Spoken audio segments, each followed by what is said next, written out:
Yo, what's going on, everybody? Welcome back to another brand new episode of the Dana White Contender Series breakdown. And you have come to expect myself and my brother Gordo. We've been doing this a couple of years now, but we got a special guest today as well to be breaking down these Contender Series matchups with us. If you're new here, my name is Liam, and I pick fights on this channel each and every week. So if you're interested in that kind of content, make sure you get subscribed and drop a like on the video because there's a ton more coming this week. We got a UFC fight night coming up as well. But without further ado, let's introduce our great guests that are breaking down Contender Series today. They are, in order, our co-host of the evening from the Plays and Fades YouTube channel. You know and you love him. We were there just last week, as we are on all the even weeks. Gordo Gambles in the building, my brother from another. How are you?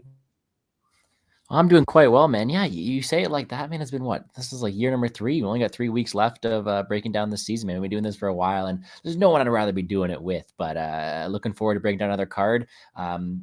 Like you said, man, we're alternating channels, and appreciate you for being on my channel last week and all those even weeks, and help me get to 1,000 subscribers there. So happy to reach that milestone and ready to tackle another week with you here. Let's keep pushing, brother. We need to get you to 2,000 soon because you're one of the very best in the game. The numbers are showing it in those UFC numbers, and we've been doing very well on Contender Series. But we got another guy who's been crushing it at all markets, our friend from another channel, our brother from another, Piers. How are you, brother? Big Bird. Yeah, man, it's the Viking King Greg Velasco fight week, so I had to make the call. It's an interesting card, man. I wouldn't say longevity wise in the UFC we have the most talent on this card, but it's fun matchups and we got 5 fights to bet on, so looking forward to it. Absolutely. And I did think that it's pretty quality matchmaking. You look at it on paper and you're like, what are we doing here? Who are these people? That's kind of how I felt. But then the more I dug into each matchup, I was like, you know what? The UFC matchmakers, they're doing something here. I think that at the beginning of the card, I'm going to have a lot less to say, guys. I always come to you with full disclosure. And the way my process works, I kind of get obsessed, right? I started with the beginning fights. I got into really deep depth on the main event, the co-main event, the feature bout.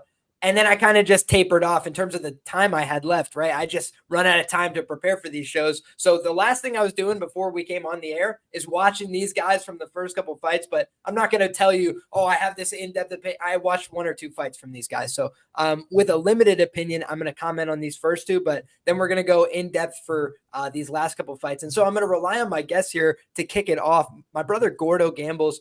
We got the first fight of the evening. Igor de Silva taking on Jhonata Silva.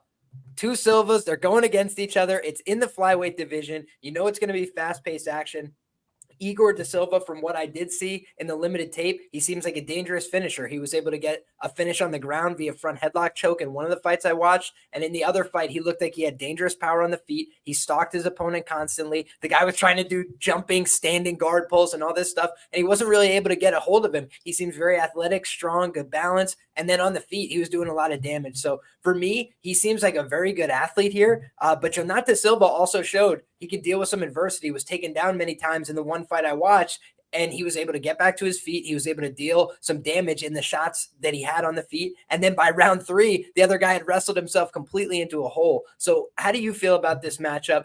Do you feel like, there's an edge in either way? And I'm going to look at the odds here because guys, I come in blind to this show each and every week. I have not even looked at the odds once. So I don't know who's favored. I don't know who the dog is. I'm going to pull up the odds right now so we can have an even more in-depth conversation. But Gordo, kick us off, brother. What do you got? Who do you think should be favored off your 1 fight of tape? That's a fun question. I would think, what I would say is I would think Igor de Silva would be favored because he looked more dominant in the fights that I was watching, whereas the other guy was kind of getting that come from behind win. That would be my impression. But again, I watched about 4 fights total from these guys.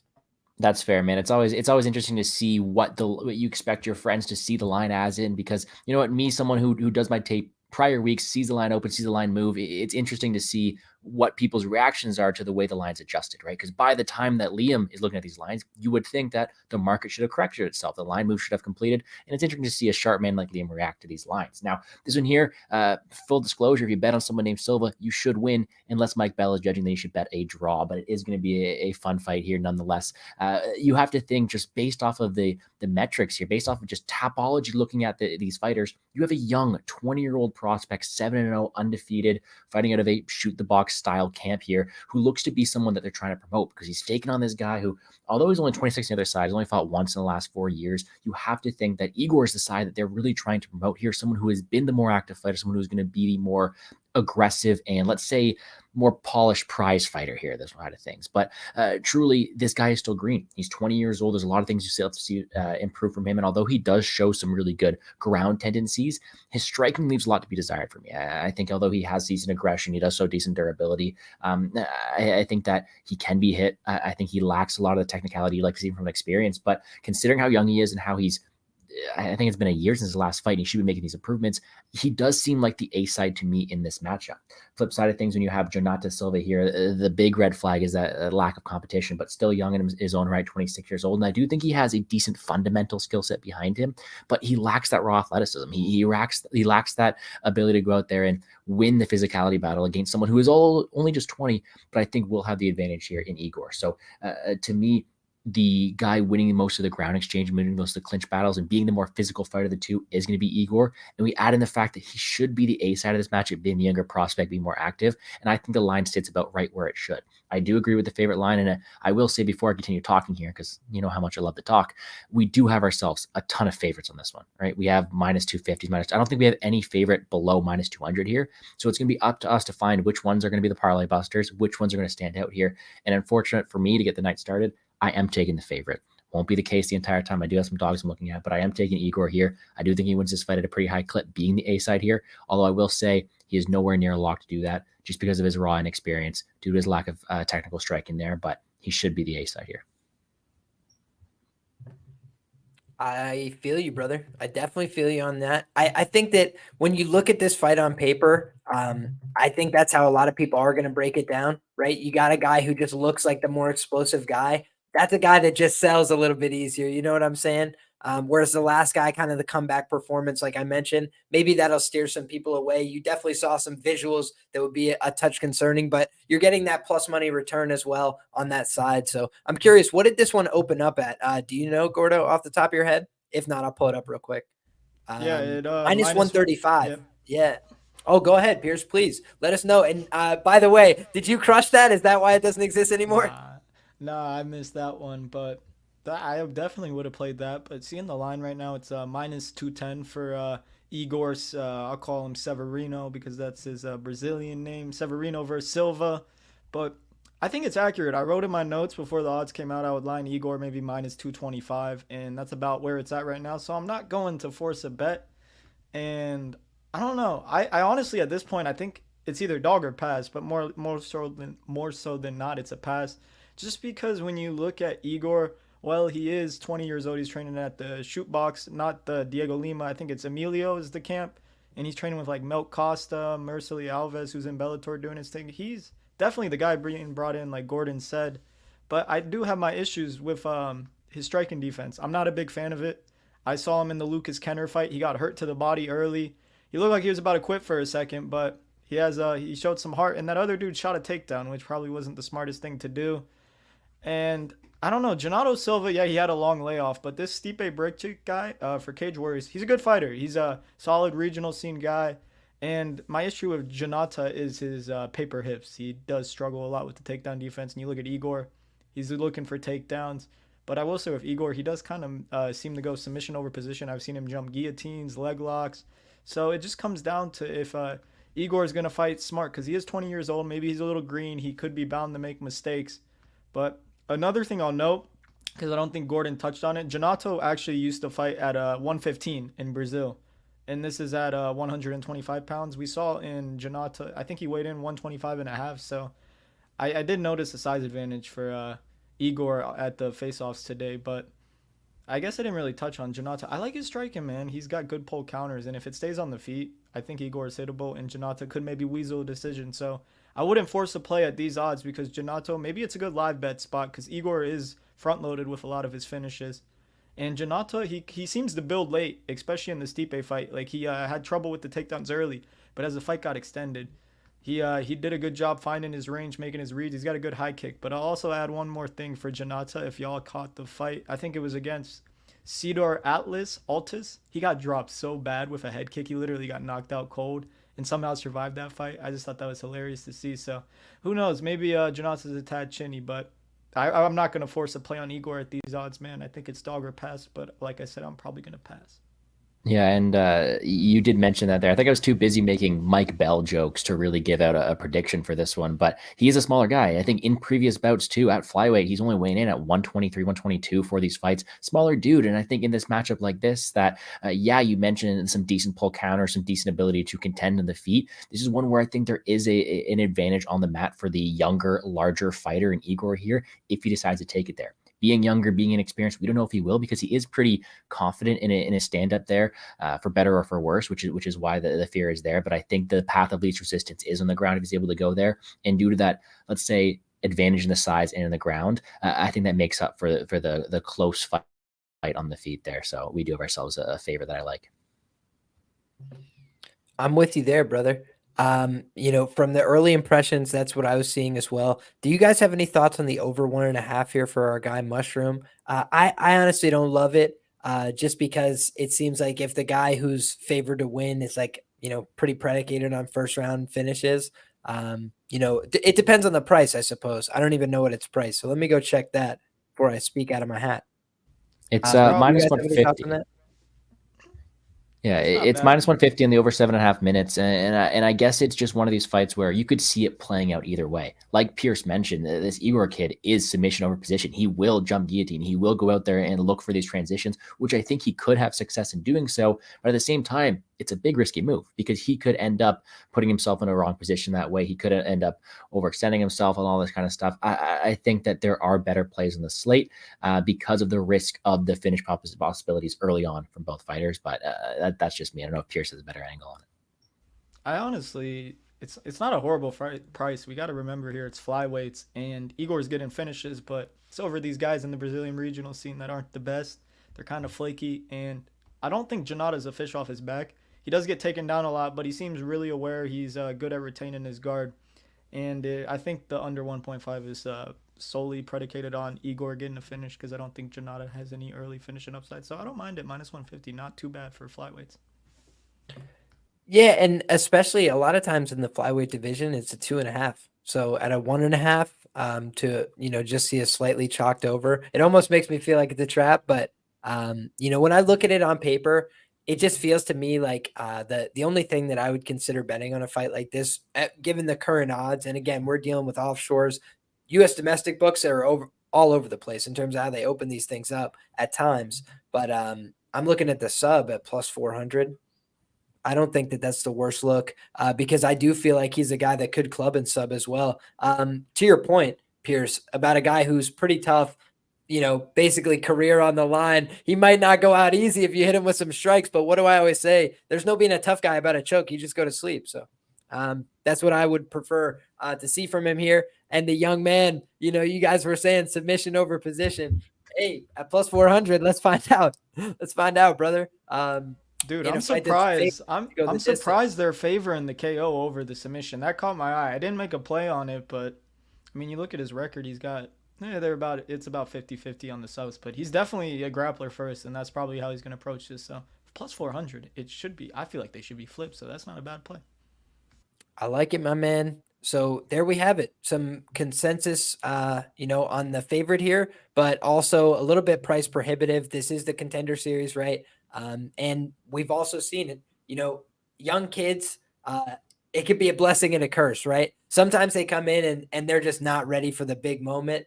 We've seen that with guys like Smotrisky, a few guys where like they just come in and the moment almost gets the better of them. So I think it'd be interesting to see how this plays out long term, but I feel like you got to favor the younger kid here to get the job done. It's just, do you want to pay this price?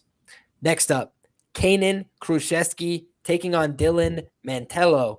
And Kruschewsky, I watched exactly one fight, and it was a devastating knockout, and all the announcers were talking about was his jiu-jitsu. So I got to go back and watch this guy's grappling and familiarize myself, see if it's all it's cracked up to be. They had very nice things to say. But the power definitely looked to be there. He looked much faster than his opponent, creating good angles for himself, and really, really aggressive. Like, had no fear to get into the pocket, to exchange, and he just felt like he was reading his opponent really well. I felt like he didn't take much damage in that fight either. So I'm curious to see, how he could do against Mantello, because Mantello, we've seen him get lit up with some damage. I've only watched a handful of his fights, I think 2 or 3, and he was getting hit a lot in the fights that I was watching, bloodied, battered, damaged, all that stuff. But he does seem like a tough guy who can rally back a little bit. The things that concern me, though, getting taken down in like the first 30 seconds by guys that don't look like they're that talented, just some red flags for me on his side. So if the jiu-jitsu is as good as it's cracked up to be, and you hit really hard and the other guy gets hit all the time, I am a little bit concerned for Mantello. But you got to remember that the New York boys can teach you how to wrestle once again. That's always a possibility. So I got to look into his wrestling chops, but he's coming out of the Cerro Longo camp. I always respect those guys because, they're going to come in prepared, come in shape, fight their hardest, be well coached, well prepared. So I like those things, obviously, in an underdog. But for me, I did see like an athleticism gap, it felt like to me, when I was just watching the two of them, because I actually watched them side by side as well. And I was just like, whoa, like this guy just looked a little bit faster, a little bit more dynamic. So this one, it doesn't necessarily surprise me to see this gentleman favored. Gordo, how do you feel about this matchup? And do you have any thoughts from a betting perspective? I have plenty of thoughts on this one, but they're not very nice. So I saw Pierce nodding his head a bit. I'd love to hear his thoughts on this one as well to get this one going. Yeah, so we speak about Dylan Mantello being from that camp, Cerro Longo. Respectfully, Dylan, if you're listening, I'm sorry. I think he's a disgrace to that gym. He's tough. I'll give him that. But I'm getting AJ Cunningham vibes from Dylan Mantello, and I did get an early line on Kaynan Kruschewsky. It's weird. He's Brazilian. He sounds like he's from like the Asia. Poland, bro. That's exactly what I thought. I was like, this is a KSW fighter, and then I'm like, what? Sounds like the Brazilian Russians. They got an ACA, but. I did play the early line on Kaynan when I was surprised they opened him minus 150. So, best believe I'm betting that. But I also played his KO because you look at Dylan Mantello, it's like AJ Cunningham, man. He's tough. But why is he tough? Because he gets hit a lot and he takes a lot of damage. I mean, we saw in Dylan's last fight against Charlie Alexander, he got cracked. He got dropped really bad. And then literally like 10 seconds later, the dude shoots his head on a guillotine.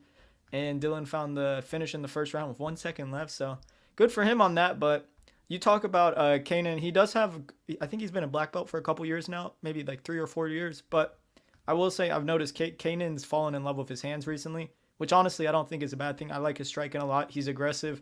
He's got good knees in the clinch. He really puts a pace on opponents. And I might as well share because I taped Mantello first. I said this is how you beat Dylan Mantello. Willing to throw down, good takedown defense, not a midget, good cardio. And while Kaynan's takedown defense, I wouldn't say it's the best because if you look at his record, Liam, I'm sure you didn't have time to watch this. The no contest with Damian Lapilus, who is Taylor Lapilus' brother, he lost that fight. He lost at 29-28, and it was by the grappling. Damian Lapilus, who's a jobber in Aris FC, he took him down in a fight that Kaynan could have easily won that if he didn't settle on his back. So that's my main concern here. But I don't think Dylan has the wrestling chops to get him down. He'll go for like upper body lock, trip takedowns, but I think if he's attacking takedowns that way, I think he's going to get chewed up with knees in the clinch. And I just think Kaynan's just at a massive athleticism advantage here, man. I think he's going to, if he hurts Dylan, because we've seen Dylan hurt in a lot of fights. The John Ramirez fight, he fought him twice. And both fights, he honestly was rocked against the cage. And I just don't like the optics I'm seeing from Dylan when he gets hit. But I will say, for as tough as he is, I guess his best weapon on the feet is his jab. That sets up a lot of his shots. But I just don't know. Kaynan seems like a guy that's going to crack. And when Kaynan, I've seen in a lot of his fights, when he hurts you, he goes for the kill. And I couldn't help but play Kaynan by KO. I think it's like plus 200 right now. I still don't mind that because considering he's minus 250, minus 230 right now, I wouldn't go too crazy on the money line. He's not a lock by any means. I still think if Kaynan makes the UFC, he's going to be a fade down the line because I'm not a big fan of like his grappling, but it styles make fights, man. And I don't see Dylan hitting takedowns at a high clip. And if they're going to strike, I think Kaynan's going to go for the kill and he's going to get it. All right, Gordo, you got what you wanted. What do you think, brother? I did get what I wanted because I won't lie. I peeked the Bet MMA tips. I wanted to see what Pierce was on, and I did see that early line on someone here in Kaynan, and you had to respect it because I do think that early line was the way to go. Now, with that being said, my eyes and in my notes doing tape was I can't wait to have this Kaynan guy in the UFC because I will fade this guy like no other. I do not think he is UFC level at any clip. I don't think he should be this or minus 250 against anybody. The problem is Dylan Mantello doesn't really impress either. I did my tape first on Kaynan, and I was going out there, and I'm like, no matter what I get in front of me, I'll fade this guy because I think he makes a lot of mistakes. I lied, not no matter what, because Dylan Mantello makes just as many mistakes, if not more. But you look at a guy in Kaynan, he really just overextends, and I think that you said it perfectly. He's a guy who will be a fade down the future because he's kind of fallen in love with his hands. Although he has some decent grappling, he just has so many realms in which he can be beaten. He can be taken down. He can be controlled. I think that on the feet, he overextends on his punches, doesn't have the most technicality. Although he does have that power threat, he's swinging heavily. He's going through it, can have his back taken. He makes so many mistakes inside the cage that someday somebody's going to take advantage of it. The problem I have here is I just don't think Dylan Mantello is the type of guy to do that. With that being said, I don't think I'm necessarily the type of guy to go out there and lay chalk here on Kaynan. I wish I got the price that Pierce did. I just don't think I can go out there and parlay or play these big numbers on fighters who I don't think are that good. And that's just my personal opinion on it, right? Kaynan's a guy who I think that on the feet in the striking, although he is super aggressive, is there to be countered. And it's not like he has a perfect chin. He has been knocked out before. He has these holes in his game. You add in the fact that he can be taken down. He is overextending himself in the pocket. The counters are there for a sharp striker. The takedowns are there for a tough grappler. The holes in his game are very evident. However, we get a guy in Dylan Mantello, and he is being hit with everything thrown his way. Although he is a durable guy who's going to keep going forward, and I like his resiliency. He's a punching bag. He gets hit by everything, and he can be walked against the cage, and that's not something you want to see.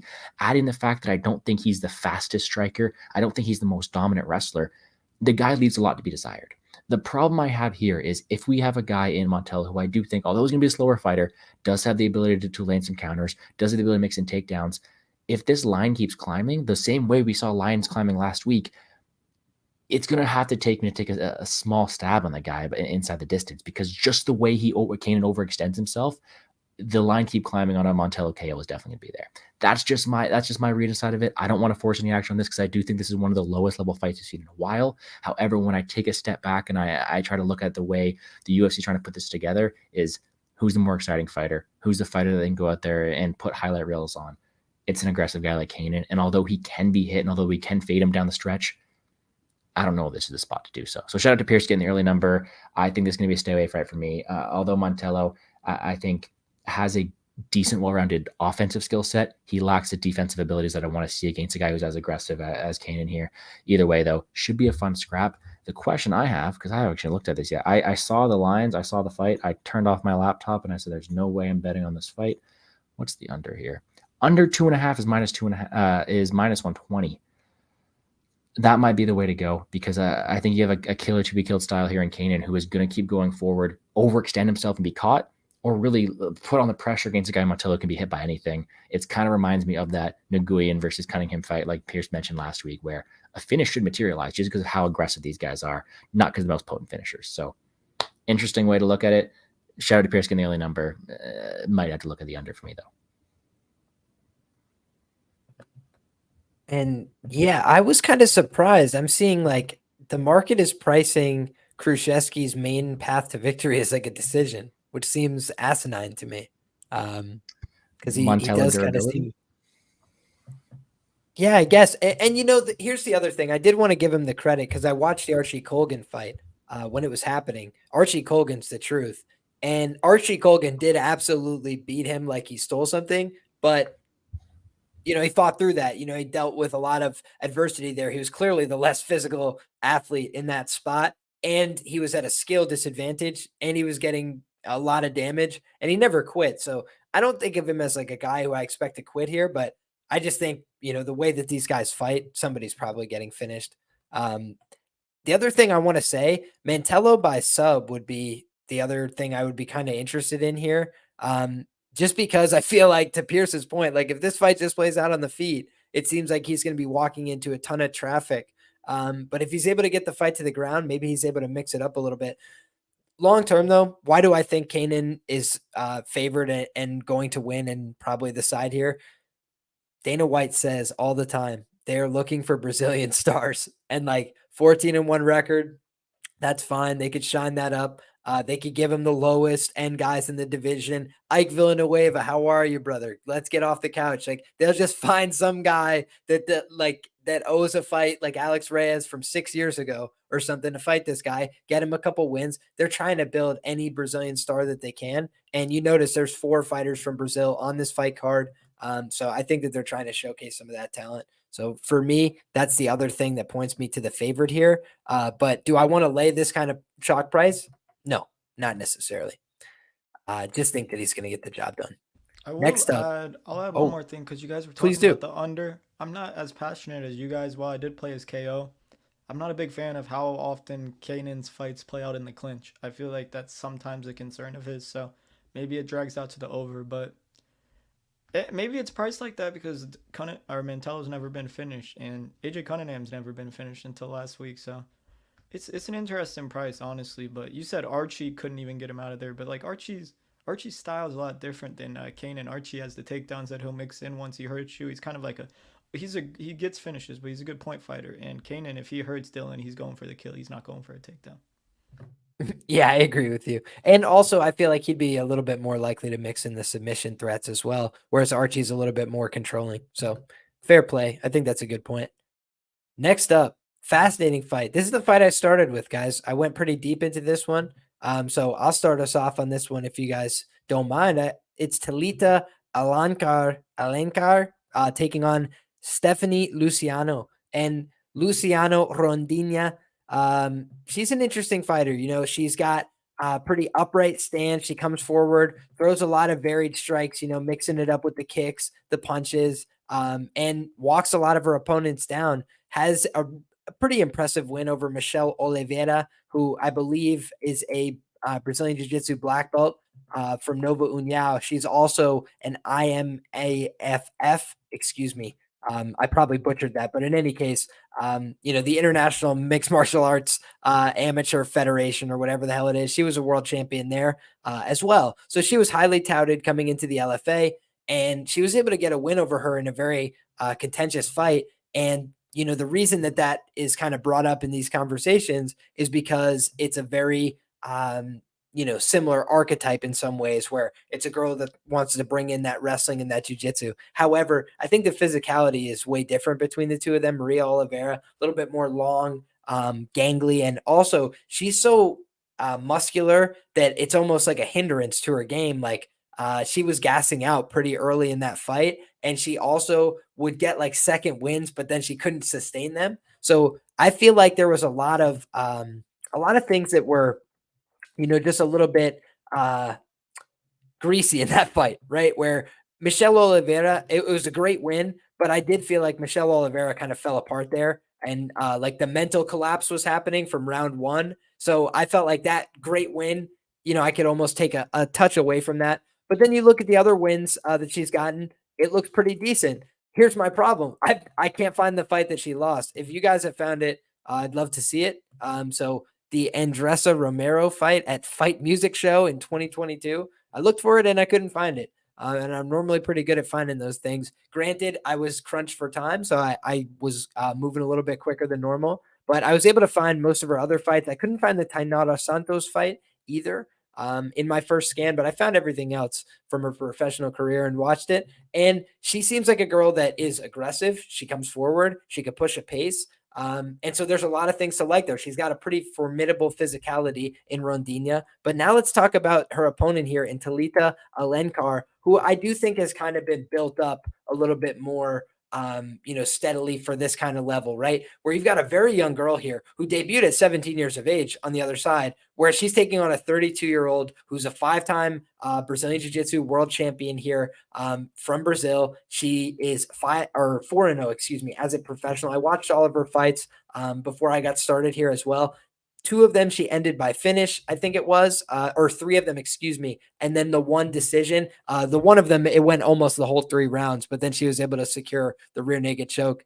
But when you look, she does a pretty good job. There was a few things I found concerning, which is she's not an insta finisher on the ground. There was a handful of times, I think it was in that fight that went to the 3rd round, where she fell over the top and her opponent was able to get back out. But she did a good job recovering. Her opponent tried to storm back on her with strikes. She just grabbed a hold of her, disciplined her against the fence, then took her down again. So I felt like she showed a lot of the right instincts there. And she also pushed the pace hard for 15 minutes.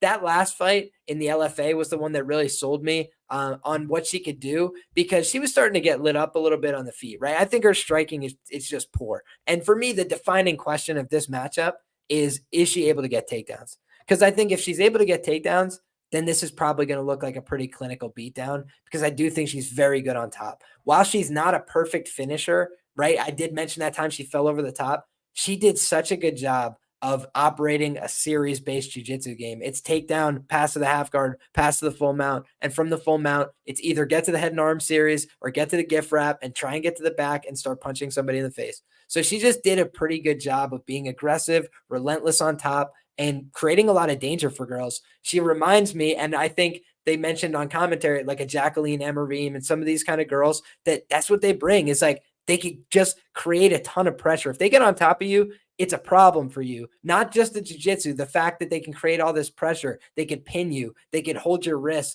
they could dominate you with strikes. So for me, that's the real question here. I've seen Rondinha put in some slightly uncomfortable positions, but then she's always able to scramble back up, or the person makes a mistake. But I do feel like a lot of times she's had her way physically, and she's been able to stop situations before they got started.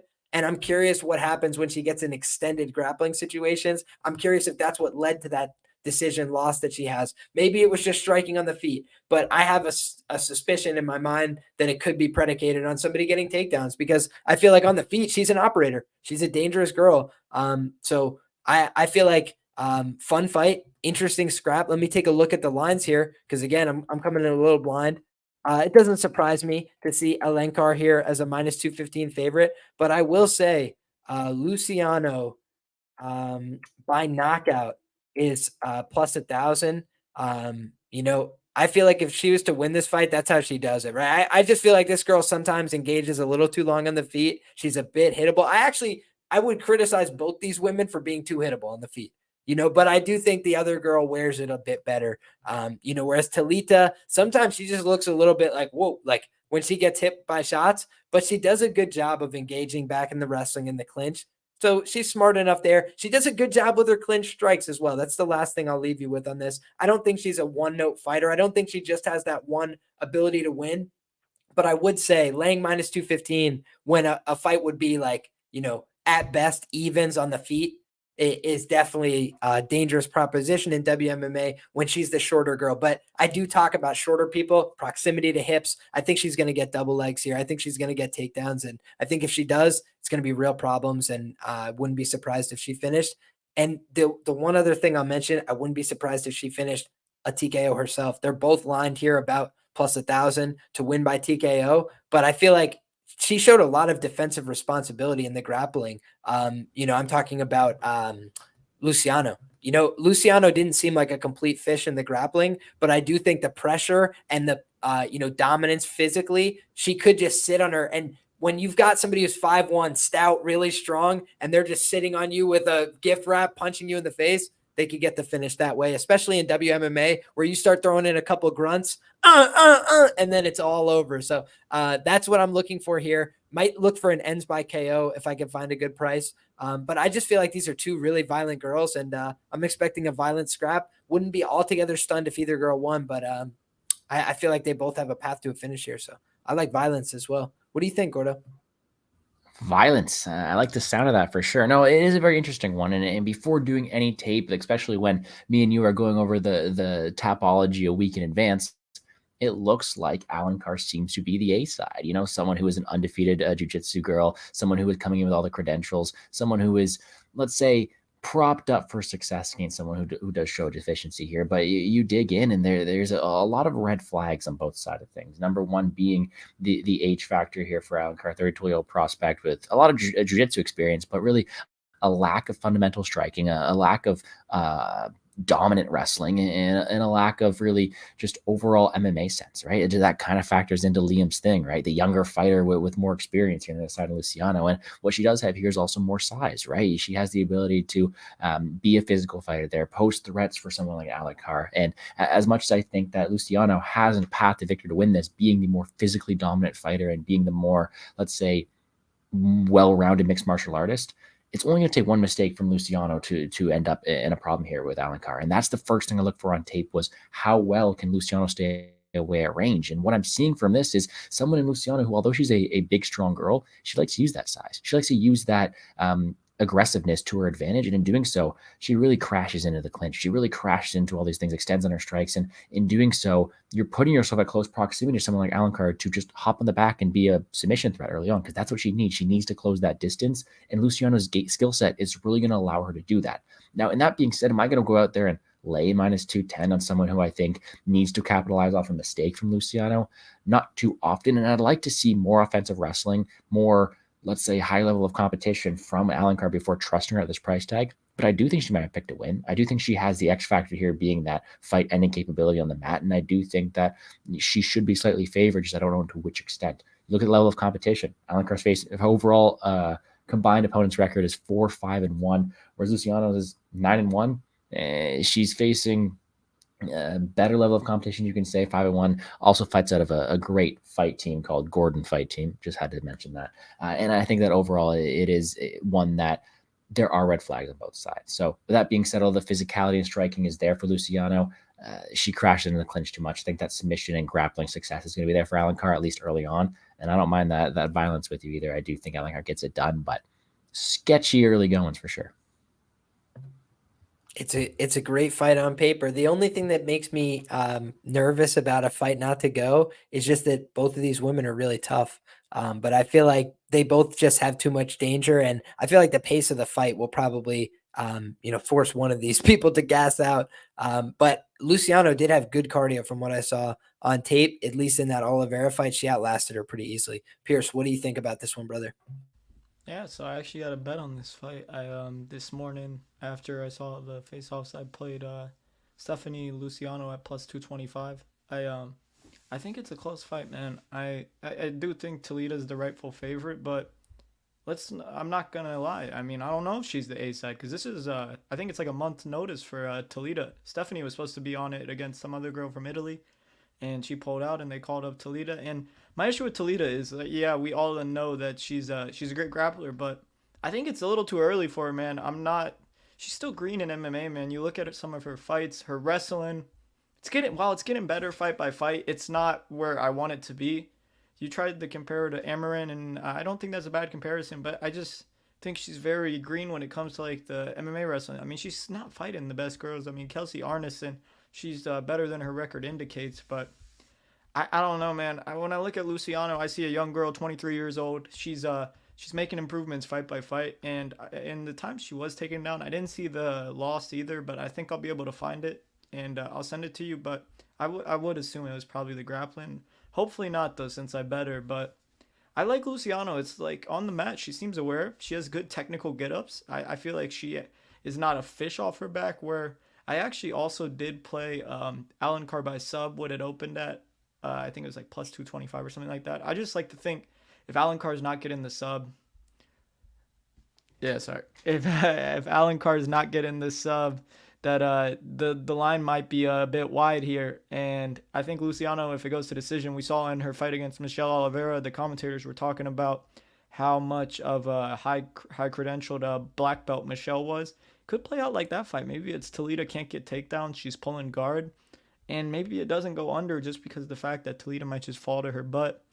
and Luciano might not oblige to go into the ground. Where I don't know, I just think all the values on Luciano, where Talita is still green in MMA, and we aren't necessarily sure what level she's operating at. She's got good jiu-jitsu, so if you're gonna play Talita, it's sub or just play the dog, because I don't. If it goes to decision, I don't know how much value is in Talita. Maybe she gets 15 minutes of top control, but they're both scrappy, so the under is a bit worrying from that aspect. But I think it's Luciano a pass, man. I just don't trust Alencar's wrestling at this stage in her career. You know what? I think that's fair enough. I'll revisit a little bit. I feel like she did a pretty good job introducing takedowns every round against Arneson, especially once it became like necessary on the feet, right? She got hit a little bit in the early going and she was like, all right, F this. It just took her down and she actually got back the round as well. I think they ended up even on the strike count, but it was like one girl had been destroyed and the other girl, just got hit with a couple of shots on the feet. So I felt like she the one thing I liked about her, she understood optics. But both these women actually understood optics from what I could tell in terms of later on in rounds, they're turning it up. They're trying to get the late takedown. They're trying to get some kind of late moment. And the other credit I'll give, the thing that I like about Luciano as a finisher, when she had somebody hurt, she's just throwing like a 15-piece combination. She's like forcing the referee to intervene. So many MMA fighters would rather, just pick and prod and like try and find the perfect knockout shot. And she's like, just like throwing, 50 shots in a row and forcing the referee to intervene. So I kind of like that from her as well. If you give her a window, if you start to look like you want to quit, she will take you out of the fight. So that's something you do like for an under. And Stephanie, I think it was her last fight. She went 5 rounds, and she went a hard 5 rounds. So maybe she's got the cardio advantage here. I haven't really seen Talita face any adversity, so be interested in what she does if she doesn't get the takedowns here. I would say just that one fight where she got the finish in the third round. She kind of, looked for a few finishes, wasn't able to get it. Sometimes that causes an adrenaline dump, but I thought she did a good job in both of those fights, just staying on her game plan, not deviating. So that's something you like to see, but also at 4-0, you really don't want to get too out over your skis. Minus 225, pretty big indication for a green fighter. Next up, we've got, speaking of 4-0, we've got JaCobi Jones taking on Daniel James Allen.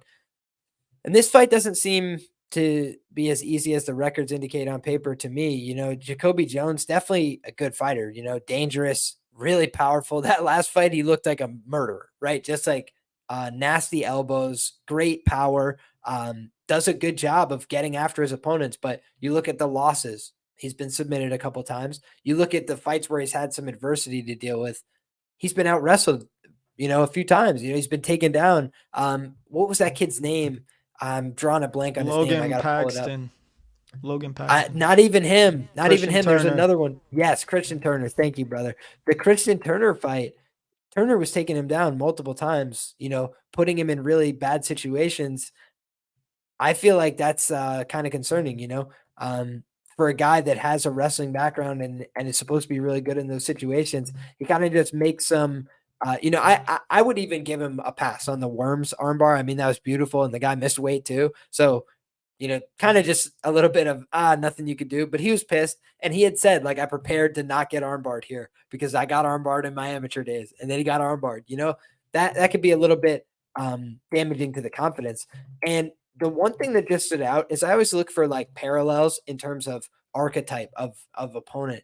And I feel like this guy, Daniel James Allen, reminds me of Christian Turner just a little bit in some of the wrestling positions he was getting to, in some of the ways he was trying to control from on top. And I'm just like, like this guy's got freaking USA Wrestling tattooed on his chest. Seems like he can compete in those wrestling positions. So he's got the 4-0 record. He's fought absolutely nobody. But I'm also like, I don't want to count this guy out because it just seems like he's got a pretty decent amount of physicality himself. Another guy where if he's not getting the takedowns, I don't really like this fight for him at all. I feel like he's going to get knocked out in completely brutal fashion. So what do you think about this one, Pierce? So I'm assuming you haven't looked yet. If you haven't looked at the odds, what do you think this fight should be lined at? I have looked at the odds now. Unfortunately, Damn, I was hoping you didn't. I biased myself. Yeah, what's up? No, so I actually did. I have a prop on this fight, but it got fucking steamed really hard. I played the KO at the opener. I thought that was a good line, but now just don't play it. I just figured I'd mention that. I don't know why I'm doing that. But the thing with Allen is he is a good wrestler in his own right. He was a JUCO All-American, but I mean, JaCobi Jones, he's got the wrestling background as well. I think he was a 3-time All-American at Colorado, University of Colorado State Pueblo. So I think that's a D2 program. But both these guys are good wrestlers, and when I did the tape originally, when I first started it, I'm like, okay, JaCobi Jones is probably being set up as the A side here. He's got the Factory X Muay Thai connection. He's got a good gym. You see he's making improvements. And a lot of people were counting him out his last fight against this Lebosayani dude who's Brian Ortega's little prodigy child. So he looked great in that fight, man. His hands look better. His ability to stay safe from submissions looked good, but we like you mentioned, he gets taken down a little bit too much than you would like. I mean, you look at the Logan Paxton fight. Paxton, it says 1-0 on his record. I'm not sure what he is right now. He's 2-1, but he was a wrestler at North Dakota State, I believe, or South Dakota State. So he's got college wrestling experience as well. Christian Turner, while his record might not be the best, he's a good fighter. He's Cody Durden's boy, so he's in that wrestling room with Cody Durden. But I don't know. It's a weird fight because when you look at the odds, you're like, okay, I understand why Jones is the favorite. He's got more hardware, and Daniel James Allen, he hasn't been as active as you would like him to. He's fighting low-level guys at UWC, which is not the best promotion at all, and he hasn't fought that often. I think he's only fought once in the past like 3 or 4 years. It's not a good sign, but I don't know. When you look at the odds, I can't help but think it's an automatic dog or pass, just solely on the fact that Allen, I don't know if you mentioned, he's at AKA, American Kickboxing Academy. He's with Usman, Nurmagomedov, Khabib, all the Russians. He's been there for like 5 or 6 years now. So I like his wrestling. You see it in his fights. He gets the takedowns. He's really good at staying on top, albeit against low-level opponents. But I wish I've seen him tested. I haven't seen him on bottom. I haven't seen him really take any strikes on the feet. So that's why I played the KO, because we never seen this guy take a punch. I don't know if he can.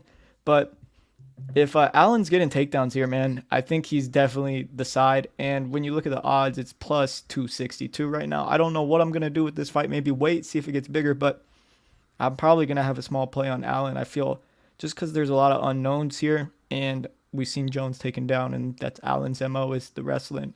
And I like his gym, man. Maybe he's making improvements and we just haven't seen it yet. Because did y'all see the fight where he knocked that 0-0 dude out cold? That was some sad shit. I don't know who made that fight, but dude's got pop on the feet too, man. That was a crazy knock. That's exactly what I was gonna say, dude. Yeah, he did. It's not that we don't know if he can take a shot. We don't know exactly how well he could give a shot, but from what we have seen, looks like he's got pretty good hand speed, good combinations. He can put if you give him a can, he'll crush it. That's for sure. So, fair play to him there, Gordo. What do you got, brother? Yeah, I agree with that statement, but the problem is I don't think JaCobi Jones is a can. But I'm with you, man. I'm stalking Big Bird's his bet MMA tips, and I was surprised to see a bet on Allen after you said all those things, because I will have a bet on Allen here, man. I don't get it. I think what we have here is a relative unknown, right? We have this long layoff. We have this questions in the striking and the cardio and the resiliency for Allen, but these questions that could all be positives and stuff that could relate to a decent ability to take an underdog shot here. Yes, JaCobi Jones is the more known commodity. He's been more active. He has shown better, let's say, fights at this higher level, and he has the ability to compete in there, facing some decent level of competition and doing well at a decent camp himself. But he although he's coming in here as the potential A side, the line is blown out of proportion, and there's no other way for me to put it. Is I don't really understand fully why the line is where it is, and I'm all for favoring JaCobi Jones slightly here because he is the more proven guy. I do think we can trust his striking, and it's not like his defensive grappling or even offensive wrestling is bad at any point. But to this indication, to make him north of 70-75% here is really crazy to me, considering how much positive we've seen offensively from Daniel Allen here. And of course, this could be against level of competition, but against anybody, he's going out there and he's shooting a takedown in the first 10-15 seconds. He's shooting takedowns incredibly early on and having success doing so. And then he has the ability to go out there and do that in later rounds as well. And I think putting on that pressure, making JaCobi Jones be pushed up against the cage, just wrestle out there, I'm going to take a shot on the dog because I do think that there are positives that come out of it. Now, with all these question marks, yeah, there could be negatives, right? Like the guy could go out there and fold under pressure. He could get one takedown stuffed, and then that could be him done. But until I see that firsthand, I'm willing to take a shot on what I believe to be a fighter with a better chance of the line and tails. I'm going to take a half unit shot on the dog for sure. I'm just waiting for that line to keep climbing. I do not blame you at all here, my man. I'll say this: JaCobi Jones, super impressive physical specimen, great knockout power, good potential, right? I don't think there's anything wrong with him. But let's contextualize the resume a little bit. Christian Turner, really young guy, Lebosun Yanni or whatever. Pretty inexperienced guy, all things considered. A little bit of an unknown, maybe a little bit more hype than substance based on that fight, but we'll give him a chance. He could obviously come back and have a great career, so we'll say that. Riley Weissman, that guy just was so physically outclassed. It was unbelievable. You look at the fight from the second it started, and you're like, oh, it's exactly clear who's going to win this fight. The Austin Worms fight, Austin Worms doesn't look like he has much to offer him physically. He's getting beat up a little bit on the feet. Why engage on the mat? A little bit foolhardy of a decision, cost him the fight. So he does like to operate on the ground. He does like to prove he's a better wrestler. Sometimes that ego battle in the mind can, be the devil that does you in. It could be embarrassing when you're a wrestler and somebody goes out there and takes you down, puts you on your butt, and you might start wrestling when you don't need to. You might stop going for the big knockout that you could get when, you now want to get this takedown back. And that's the one thing that also concerns me here, because I've seen that a little bit with JaCobi. I felt like the Christian Turner fight kind of came in and he wanted to figure out who's a better wrestler. And in the end, the other guy just broke a little bit on cardio because he was being pushed in ways that he probably had never been before.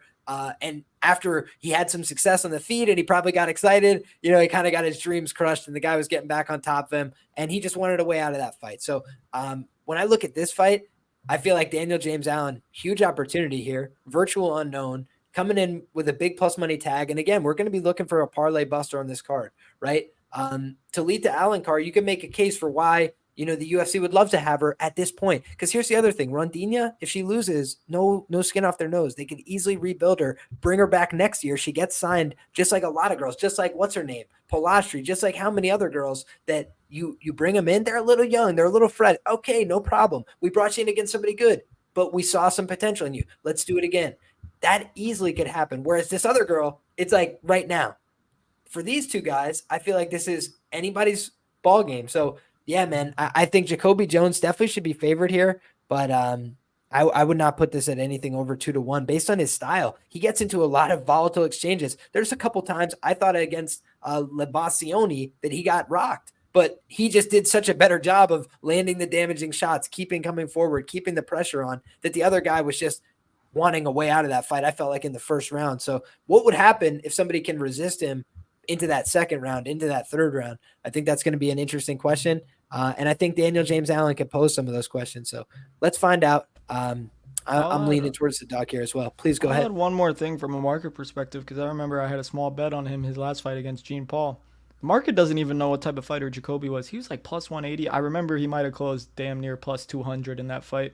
And now he's minus 300 against a guy that we just don't know much about, man. So it's like, from a market perspective, the value to bet JaCobi was his last fight in LFA. It's not right now. I feel like this is a good fight where it's going to answer a lot of questions, and it's dog or pass at these odds, man. I think JaCobi's going to win. He probably has a bright future if he makes it to the UFC, but we just don't know enough about Allen to be putting minus 300 in our parlays.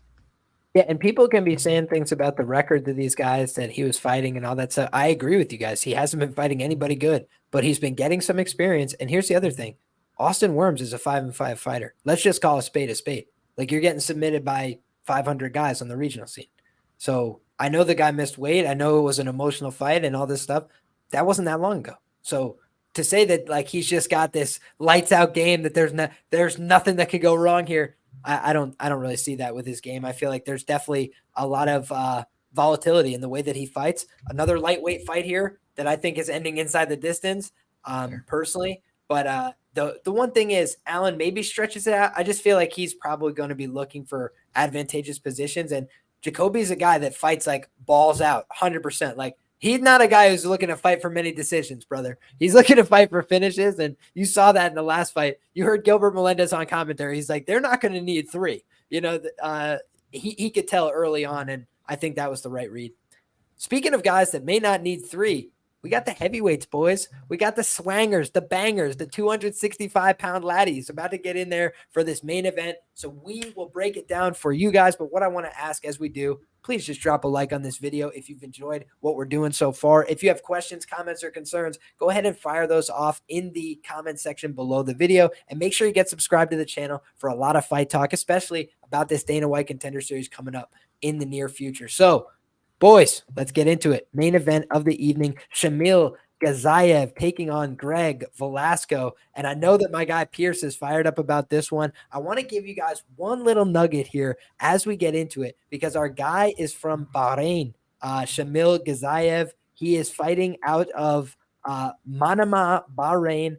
And guys, Kyle Snyder, Abdul Rashid Sajulayev. If these names are not familiar to you, no problem. I don't expect them to be. International wrestling's not for everybody. But guys, these are absolute world-class competitors, some of the best of all time, some of the best of their country, some of the best representatives at the weight. Kyle Snyder, multiple-time world and Olympic champion. What happened, guys? What happened in that matchup? A Bahrainian 20-year-old that nobody's ever heard of just burst on the freaking scene, beat them both back to back. It's like this guy is built differently. So Bahrain on the map, making a huge splash at the World Championships.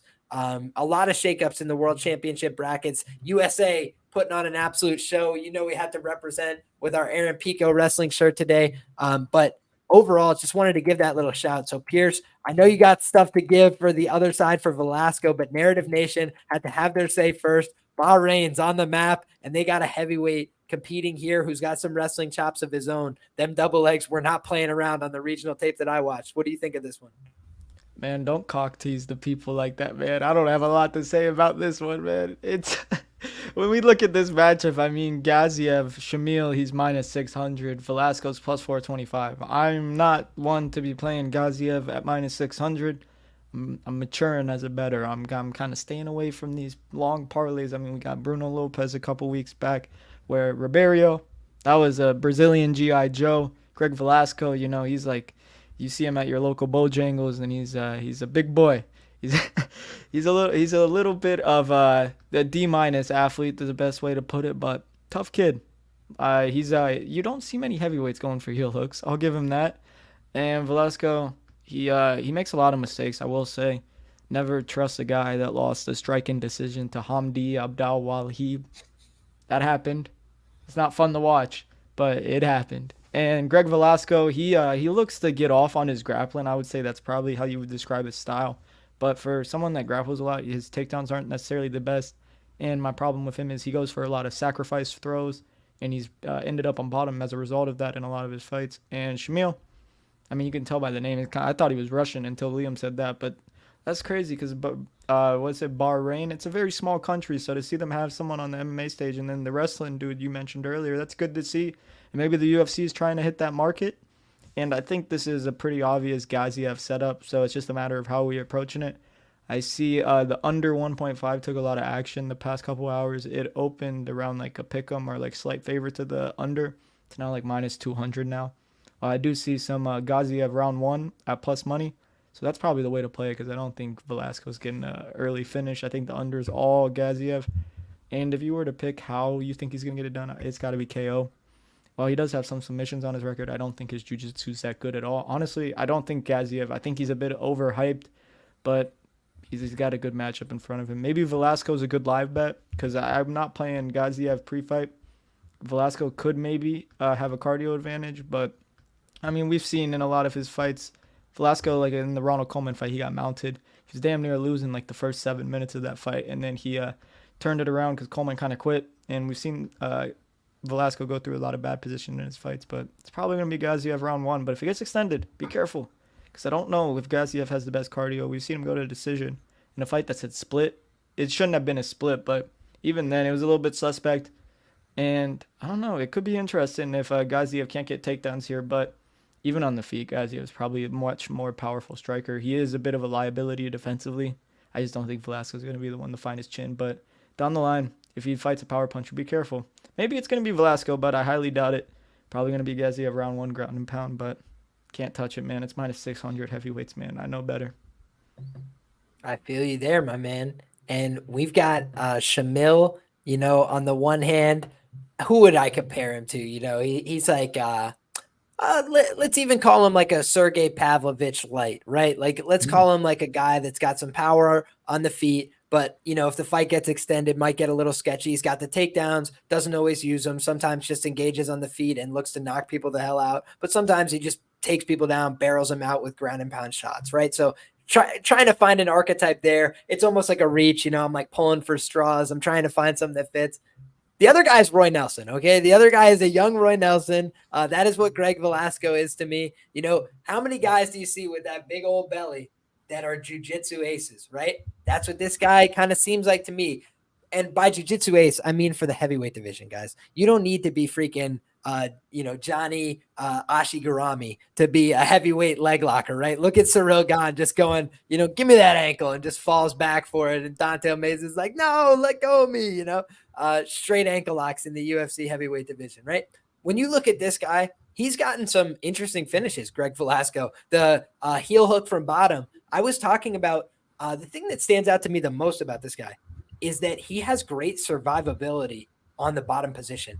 Guys, at heavyweight, it's normally one takedown, the fight is over shortly thereafter. See Alexander Volkov and Tai Tuivasa, right? It's panic stations. It's, oh my God, I'm getting mounted. It's there is no defense. There's just like realizations. Oh no, this bad thing's happening. Oh no, this bad thing's happening. There's not even attempts to do things defensively.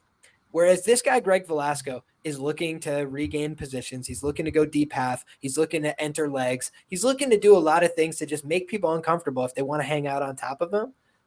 But that being said, he ends up on bottom way too much, right? He's just getting taken down into some of these spots. He's going for sacrifice throws like Pierce mentioned, and then ending up in the bottom spot. Like there's a bunch of things about this that are super concerning for me when you look at that. And Greg Velasco, on the other hand, he's got this kind of weird ability to stay athletic and kind of stay composed in these fights. But you could tell that on the feet, he's slowing down. It's on the ground, he feels comfortable. He seems like a guy who could do marathon rolls at Jiu-Jitsu Academy. He'll be there 60 minutes, keep going. But then if you do the cardio kickboxing class, this guy might be checking out after the first 3 rounds of it and, going to smoke a cigarette and eat a meatball sandwich or something. So that's kind of just the way that I feel about this matchup. Gordo, what do you think? Yeah, man. I couldn't find an analysis either, but it is one where I'm agreeing with a lot of things Pierce is saying for this one. It is a very volatile heavyweight main event. And last time we had a heavyweight main event that was minus 600, Bruno Lopez fell through. That's all I'm saying. But no, this is one where you got to favor Gaziev here. I do think he has the clear power threat, the clear optics early on, the clear, let's just say, he seems to be the A side in that first round. He has takedown upside. He has ground and pound upside. I think he is the way more powerful threat. And although there are holes in his defensive game, everything that we see coming back at him, especially the fears we have for him, are usually maybe that striking defense, that durability concerns, all that stuff that I don't really worry about when I'm talking about Velasco here, someone who is more so a guy who will beat you down the stretch. And when I say down the stretch, that's because I think the guy's pretty good cardio, pretty good jiu-jitsu in his own right, but not someone who is going to be a one hitter quitter here. He is going to have to wear you down over the stretch. And that's why it's kind of fearful to go against someone here like Gaziev, because these two guys are completely polar opposites, right? Gaziev is a first round killer who has the opportunity to knock your head off early or ground and pound into an early finish, right? Whereas Velasco doesn't really offer much round one finish outside. He's more so guys going to break down the stretch. And it's more so why I agree with Pierce that the live entry on Velasco is the way to go on this one, because I don't really see Gaziev having the ability to sustain a high pace at the way he fights for the later rounds. And I do know from Velasco that for a heavyweight, this guy can stay in the fight. He's got good cardio. He's got a good ability to stay calm. And I do think he'll take over as the fight goes. So for that reason, it's pretty easily Gaziev early, Velasco late. I'm just not sure which one prevails. And of course, you're going to side towards Gaziev. Of course, he has more finish upside early on. But am I willing to pay such a hefty price tag on him early? Probably not. And for that reason, it's so hard for me to go out there and say with conviction that I think this line's right, because I think it is a little wide, to be completely honest. So give me Gaziev early on. I think the best way to attack this one is probably some Gaziev round one, which is plus 125. I think the Gaziev and under 1.5 are correlated. The Velasco over 1.5 is correlated. So what is Velasco round 3 plus 1,600. Yeah, no, I'd say you probably take Gaziev early props or you live bet Velasco. That's my way of breaking this one down. Pretty volatile main event. Absolutely. That's always what you expect in the heavyweight division. And again, we talk about just long-term things. I don't know that you're ever going to really get rich laying minus 600s in the heavyweight division. Just a little bit too much inherent volatility, especially with the cardio. I mean, a lot of these guys, when it gets to the 7.5 minute mark in a high pressure situation like this, they're going to be having cardiac arrest. They're going to be really struggling. So you look at both these guys, I think they've each been to decision once. I'm not saying it can't happen here, but I'm just saying like it's two guys that seem like guys that are going to be in fights that finish more often than not. Because I'll tell you, Velasco's been surviving so far, but it's also in CFFC against some guys that are 41 years of age and 3-3. And when you're getting mounted by those guys, maybe you can figure it out a couple times over. But for me, the ultimate problem is he's just too accepting of bad positions. And on top of that, I think that Shamil just has a really good chin. And like, despite the fact that he eats a lot of shots, to Pierce's point, he does get hit very cleanly.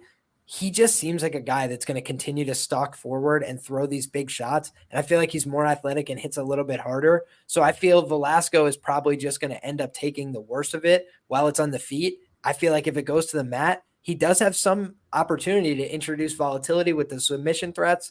But I just feel like overall, the physicality, this guy's just huge and he's got like a big chest. I feel like a lot of that stuff was working on guys that were creating space for him. And this guy's probably just going to be very heavy on him, make him super uncomfortable. He might win by smother choke. You know what I'm saying? Like this guy, he's just got a huge body. And I feel like he's going to make him very uncomfortable on bottom. And Velasco's normal tricks might not work here. So for me, I do think it's an early finish here for Shamil. But New Jersey, it's close enough to New York that I'll at least give him the hand pat and wish him well. A lot of New Jersey guys come into my academy, very good wrestlers over there. And you see that in Velasco. He's a scrambler, right? He's not a bad scrambler at all. But I saw a few fights from Shamil, including that fight that went to the second round with Polikarov or something like that. I'm pulling names out of my ass now, just trying to remember it. But it was a fight where basically it was an ACB. And that guy was really coming after him, landed some good shots, but he just continued to put the pressure on him, put him in some front headlock scenarios, and then kneed him into oblivion. And he showed he's got a lot of different ways to take somebody out of the fight. Those knees, big punches. He's got ability to do it with ground and pound. So I just feel like he's got a lot of different paths and opportunities here, whereas Velasco is going to have to survive some bad spots. Like it's going to look like he was the underdog here, I think, no matter what. But I think he could still win the fight. So to your point, live entries could be the way. I did see, Gaziev kind of slowing down with his opponents a little bit, whereas Velasco, he almost baits you into slowing down, and then he picks up the pace with a quick speed adjustment. So interesting stuff, man. I think that overall, the better quality of wins is with Shamil here, despite being over in Brave. Like, I just feel like those guys are better. The Darko Stosic win, Darko landed a couple shots. He really wanted that win, but he silenced that crowd with an uppercut from Hades. This guy's a sportsman. He didn't want to knock people out too bad. And multiple times in Brave, they're like, no, go kill that guy. And he's like, you sure? I mean, okay, boss. And his finishing instincts are good though. He's going for these walk-off knockouts. He's getting them. And then he's like, all right, I'll go kill him if you want. And then he kills him again. So I just feel like this guy can turn it on in an instant. And I feel like he's going to get the win here in round 1. So that's my look here in all likelihood, but potentially a pass. It's a volatile fight. There we have it, boys. What we should do real quick is give an opportunity for a recap / parlay. So my guy, Gordo, do you have a recap / parlay that you want to give to the people today on the Contender Series, brother? Yeah, of course. As always, let's go over all these ones. Like we said, some very hefty favorites. So let's see if we can find value. That first Friday night, we do have a young kid heavily favored. I have to side with him being the rightful favorite of this matchup, although it is hard to trust being so raw at a young age. But I do think he has all the skill sets, is the A side here. I do think he has a clear ground advantage. Shall he decide to take it there? And his physicality against a smaller Jhonata Silva should bring Igor de Silva to victory, but you bet a Silva either way, you'll be fine. I do like Silva, and let's throw him. I will do the parlay at the end, but I do like Silva to get it done. This next one is a really interesting one, man, because I don't think either of these guys are that good. I think they both suck, if I'm being honest. But on one side of things, you got a guy who got a better stylistic matchup here in Kaynan against a guy Mantello who just can be hit way too often, a guy who can crumble. And I think that although Kaynan makes so many mistakes on the feet in transitioning and can lose fights multitude of ways, the style he brings to the octagon doesn't bode well against a guy Mantello is going to be slower, who can be caught up against the cage and who can be hit with a multitude of damage. So for that reason, I do think Kaynan is the rightful favorite. All this line is way too wide. Mantello could have the opportunity to catch him with something, capitalize on the overextension of Kaynan, but most likely the opportunity is Kaynan finds a finish, which is why I like the under in that matchup. Next one, Alencar Luciano. Of course, the size and experience of Luciano is a fear, but I do think Alencar has more danger in this opportunity. It is more of a threat to get it done, and I do think that she finds a finish one way or the other. It is a hefty price tag to pay on someone who is still new to MMA, but she got such an X factor in the ground game. She is my pick to get it done. We'll see how that one goes, though. Jones Allen, I understand why Jones should be favored, but not to this extent. I think he has a lot of holes in his game, and although there are unknowns on the Daniel Allen side of things, I like what he brings. And although those unknowns could be negative, they could also be very positive, right? He does shoot very early and often. I do think he has the opportunity to capitalize off some mistakes of Jones, and I will be taking a shot at this big plus money underdog. Really interesting matchup. And then Velasco Gaziev, man, what a weird one to end it. Like I said, it is Gaziev early, Velasco late. Not too convicting either side. Of course, you have to side with Gaziev being the more dangerous guy early on, but something is telling me that if he doesn't get it done early, he will fade down the stretch, and Velasco does show decent cardio. So I'm going to pick Gaziev. I didn't get it done, and he is going to be the pick there, but another volatile matchup. Parlay-wise, for Mushroom, give me Gaziev round one. Give me the fight doesn't go the distance in Mantello, Kruschewsky, and give me Alencar by submission. 3 almost plus money plays, but should get you a decent odds there. I absolutely love it. Pierce, do you got one to give us? Do you got a parlay? Do you have a recap of your picks? What do you got, brother? Yeah, I'll do the recap then, my boy Mushroom. I'll give you the parlay after the fact, but quick little recap. Igor de Silva versus Jhonata Silva. Igor's rightful favorite here, man. Jhonata does struggle with takedowns, and Igor could be the one to exploit it, but kid's 20 years old. Jhonata, he builds, his fight gets longer, so if Igor doesn't make it, doesn't get a first round finish, Jhonata could be a good live bet, but past pre-fight, I just don't think there's much value in the 20-year-old at minus 200. Dylan Mantello versus Kaynan Kruschewsky. Dylan Mantello is a bit of a head case, man. I think he's being brought in to lose. Kaynan's probably more athletic, more dangerous. He's definitely the much more dynamic fighter. I think Dylan is relying on Kaynan making mistakes, and Dylan just is his defense, striking defense is the big cause here, where I feel like Kaynan can finish the fight and win the fight wherever it goes. Maybe be careful on the money line. I do think it's a bit accurate now. I wouldn't force the play at minus 250. So maybe Kaynan KO ITD is probably the best way to approach it for his side. And Alencar versus Luciano. I like Luciano money line. I think there's a little value on it. Nothing too crazy, but I think Talita's a little green in MMA right now. Her BJJ is really good, so maybe take a submission prop on her. But if you're not playing her submission, I think you can't play the money line. Luciano is probably more, I wouldn't say more well-rounded, but she seems like the better mixed martial artist in my opinion. Talita is kind of one-dimensional, but she's really good at that one dimension. So Luciano or pass. Daniel James Allen versus JaCobi Jones. I did play some Jones KO. I think maybe his ITD is a good way to play it, mainly the KO. He's got good elbows, so maybe he slices open Allen and forces him to quit. But Allen, he's a bit of an unknown, and it's plus 265 on a guy that likes to wrestle, and we've seen Jones taken down, so you kind of have to go into the unknown and play the big dog odds on Allen, as I don't think he's bad. He's had a good gym. And then last fight, Gaziev versus Velasco. Velasco probably doesn't have that one-punch KO power you would like in a fighter you're trying to fade Gaziev with. And Velasco makes some mistakes in the grappling. We've seen him mounted, so I think Gaziev's probably going to get a takedown, find the mount. It's just a matter if Gaziev can get him out of there early, because if he doesn't, it could be a little bit sweaty, so I'm staying away from that fight. But Gaziev round one is the best way to play it. And for Mushroom, I did it on Bovada. They didn't have props, so I made you a little small 20-1 parlay. So we got the first bet. It's the under 1.5 in Velasco versus Gaziev. And then we parlayed that with the over 1.5 in Alencar versus Luciano. The over 1.5 in Igor de Silva versus Jhonata Silva. Daniel Allen money line. And the fight doesn't go to decision in the Mantello Kruschewsky fight. 20-1. I don't think that's a bad parlay, man. A couple over 1.5s in there. I like it, brother. You're sprinkling in a little bit of overs, some unders, a little bit of everything for the people, a little variety hour, if you will. But I'll wrap us up very quickly here, guys. I'm going to do more due diligence. I always do a lot more research overnight. I put a lot of work into my navigation documents and all the things that I put together in the lead up to these events. So definitely going to have way more information when I make my final decisions on these fights. But right now, I'm leaning towards Igor da Silva in the first fight of the night. I think he's probably going to end up getting the job done in the early going via finish. I think he's probably going to get it done via submission. That would be my pick there, but it's certainly a little bit of a volatile fight. Two guys where I haven't taken in as much of their film as I'd like to.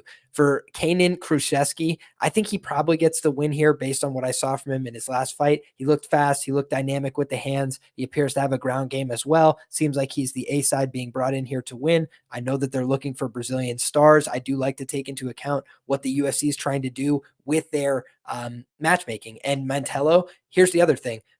There is a little bit of consistency to the matchmaking on the other side where they're bringing in a Greg Velasco. They're bringing in a Dylan Mantello. These are guys from the same kind of regional scene, the same milieu, New York, New Jersey, stand up. You know what I'm saying? It's just kind of that same Northeast fight scene. It's a little bit of variety hour to my point from before. So I don't think that these guys are just out to lunch, no chance to win. But I do feel like it's probably an uphill battle in terms of the athleticism gap here and the finishing upside, I think, for Kruschewsky. But I'm leaning more into the violent side because I do think Kruschewsky, if he falls apart, it's probably going to be in epic fashion. I would not be surprised if Mantello stormed back on him later in the fight, something like that.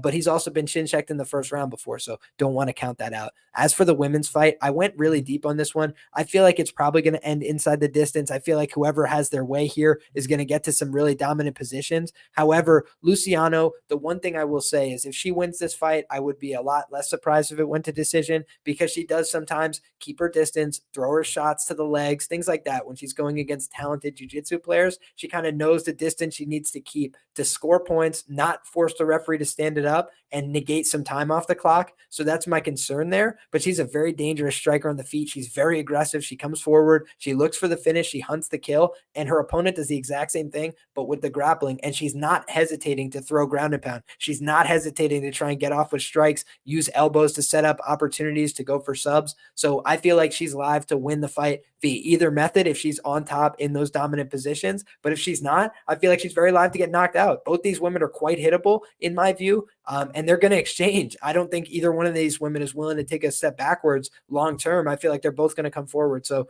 for me, I kind of lean towards the violence there. It's plus money, and I feel like it's going to close chalk. And I know it's a women's fight, so it's probably going to end up going to the decision. But I'm telling you, I feel inclined towards the violence there because I think both women very capable and very violent. And one girl's very young. So if she was to make a critical error here and get submitted, wouldn't surprise me all that much. If she was to get overwhelmed with some shots later in the fight, when she's starting to tire out a little bit, the other girl's on top of her with a gift wrap, it wouldn't surprise me all that much if there was a TKO later in the fight. I think she's very tough, but I think she can be overwhelmed.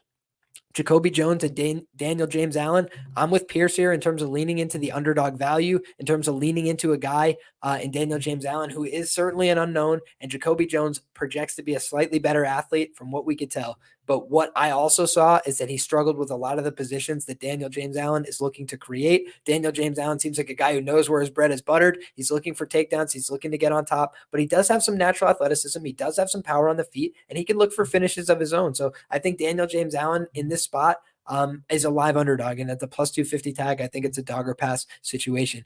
For the main event, I think it's another dog or pass situation as far as a pure money line perspective here. However, I think that Gaziev is being set up here to have a successful performance. I do think that he's a dangerous guy if he gets to the top position, but I'm also looking at some of those props on Velasco's being just a touch wide because he's kind of got a pretty clear path, I feel like, to win this fight. I think the other guy's got a hell of a chin. I would be pretty stunned if Velasco knocked him out here unless it came from just an attritional TKO when the guy's completely exhausted and can't stand up. But I would not be that surprised if he caught him in an Ophi position because it's heavyweight and submitted him in some meme-like fashion later in the fight because he's shown he's a guy that can work from a jiu-jitsu standpoint off of his back and not be completely uncomfortable like most heavyweights. But I think what happens more often than not is this fight hits the under 1.5 rounds. I think that Gaziev gets on top, parks it in the mount, throws a couple big hammers, and then puts a hole in this guy's head because Gaziev is huge. That's the one thing that always stands out to me about this guy. He looks way bigger than a lot of his opponents. He weighs on them in the clinch, and he's very smart about doing that.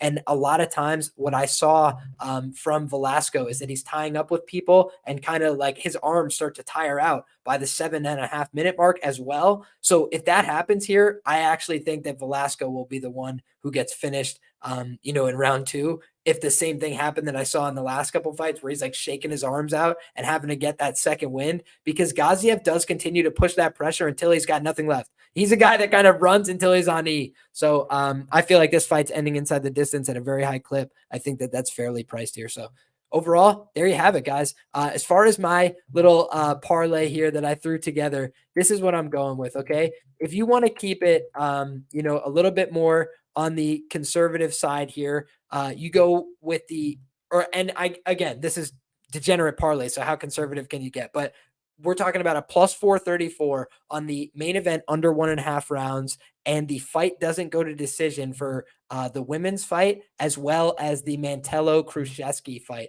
So it's a little bit contrarian in terms of the people haven't been finished yet, but I just think the way that these matchups kind of play out, that's the way I see it going. And if you want to get buck wild, then you add Dan Allen as an underdog, and you're talking about an 18-1 payout. So there you have it, folks. Some wide lines. You got to pick your spots. I was jokingly saying that I should turn into a parlay boy on Twitter the other day. It's still not for me. I'm always going to be a contrarian looking for my spots, my angles. So for me, probably going to be looking mostly towards the prop market on this Contender Series event, but that's been a place where I've had some success on this season of Contender Series, looking at those wide props. A lot of people get signaled into one outcome is the only possible outcome.